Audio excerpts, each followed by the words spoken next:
আজকে আমি মসুরের ডাল ভর্তা করব, সেটা আবার কাঁচা পেঁয়াজ দিয়ে শুকনা মরিচ তেলে ভেজে আর সরিষার তেল দিয়ে।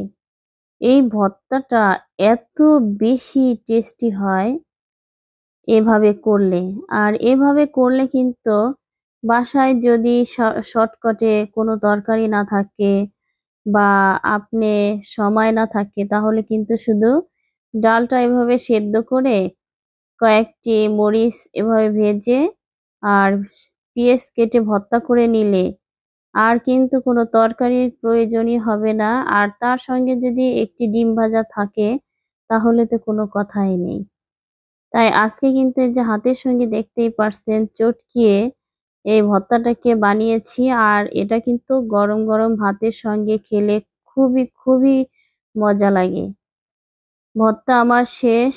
এই ভর্তাটাকে কিন্তু আমি গরম ভাতের সঙ্গে খাবো। আর গরম ভাতের সঙ্গে এই ভর্তাটা খেলে মুখে কিন্তু অনেক রুচি আসবে, কারণ ভর্তাটার স্বাদ ছিল অনেক।